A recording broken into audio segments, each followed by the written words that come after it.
இங்க புதுசா கல்யாணமான ரெண்டு பேருமே ரொம்ப சந்தோஷமாவே பஸ்லயும் போறாங்க. அங்கிருந்து இறங்கி ஒரு மலையில இருக்க ஒரு முருகர் கோயிலுக்கும் போறாங்க. ஹீரோவோட அப்பாவும் சரி இந்த பொண்ணோட அப்பாவும் சரி ரொம்ப குடிகாரங்களா இருப்பாங்க. எங்க வீட்டுல எப்ப பார்த்தாலும் சண்டை நடந்துனே இருக்கும். அந்த மாதிரி சண்டை நம்ம வீட்டுல எப்பவுமே நடக்கூடாது. நம்மளோட குழந்தைங்க எல்லாம் பிறக்கும் போது இந்த மாதிரியான சண்டைகள்லாம் நீங்க பார்த்து வளரவே கூடாதுன்னு இவங்க ரெண்டு பேருமே பேசிக்கிறாங்க. நம்மளுக்கு குழந்தை பிறக்கும் போது அன்பு சம்பந்தப்பட்ட பேரே வைக்கலாம். அன்பு செல்வி, அன்பு செல்வன், அன்பழகன், அன்பு கனி, இந்த மாதிரியான பேர்ல எதனா ஒண்ணு வைக்கலாம். அப்படியே இந்த சீன் கட் ஆகுது. பல மாசத்துக்கு அப்புறம் இவரே பாத்தீங்கன்னா ரொம்ப ஒரு குடிகாரனா மாறி போயிருக்காரு. இவங்களோட ஒய்ஃபும் கர்ப்பமா இருக்காங்க. இவரோட அப்பா எப்படி குடிச்சு சண்டை போடுவாரோ அதே மாதிரியான சண்டை எல்லாத்தையுமே இவரும் பண்ண ஆரம்பிச்சிட்டாரு. இவங்க மனைவி ரொம்ப மனசுடைஞ்சு போயிடுறாங்க. இவர் கூட பைக்ல உட்காந்து போறது கூட பயப்படுறாங்க. அதனால தனியாவே பஸ்ல ஏறி நிக்கிறாங்க. குழந்தை பிறந்ததுக்கு அப்புறமேட்டு இவர் குடிச்சிட்டு பயங்கரமா இந்த மாதிரி சண்டை போட ஆரம்பிச்சிருக்காரு. அதனால அவங்களோட குழந்தையை தூக்கிட்டு அவங்க அம்மா வீட்டுக்கே போயிட்டாங்க. இவங்க ரெண்டு பேருமே பிரிஞ்சு 2 வருஷம் ஆகுது. இருந்தாலும் இவங்க வாரம் இந்த மலை கோயிலுக்கு வருவாங்க. இவரை இவங்களை பாக்கிறதுக்காகவே இந்த மலை கோயிலுக்கு வராரு. இவங்க அம்மாவும் போன் பண்றாங்க. 2 வருஷமா உன்னை பாக்கிறதுக்காக அவர் வாரம் வந்துட்டு தானே இருக்காரு. நீ ஒரு வார்த்தையாவது பேசிடு. உனக்கு பிடிச்சிருக்குன்னு சொல்லி, இல்லனா நம்ம 2 பேருக்கு செட் ஆகுதுன்னு சொல்லி அவர் வெட்டியாவது விட்டுன்னு சொல்லிடுறாங்க. மேல போய் சாமி கும்பிட்டே பேசுவோமான்னு சொல்லி இவங்களும் கூப்பிடுறாங்க. பாப்பா பேசுறாளா, நடக்கிறாளா?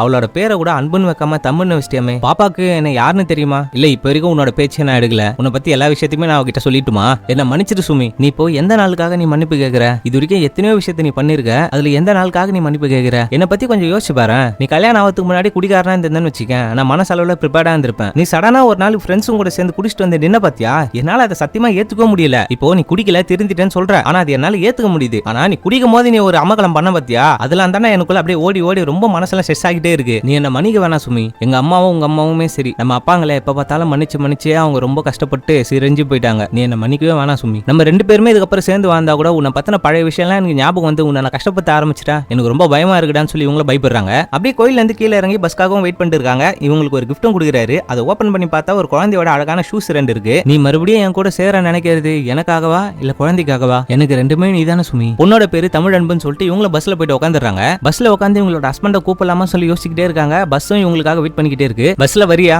என் கூட வந்தா நீ ரொம்ப தூரம் டிராவல் பண்ணும், உன்னால முடியுமா? இவரும் முடியும்னு சொல்றாரு. உடனே ஓடி வந்து பஸ்லயும் ஏறாரு. 2 வருஷத்துக்கு அப்புறம் இவங்க 2 பேரும் சேர்ந்து ஒன்னா பஸ்ல போறாங்க. அப்படியே இந்த படத்தையும் முடிக்கிறாங்க.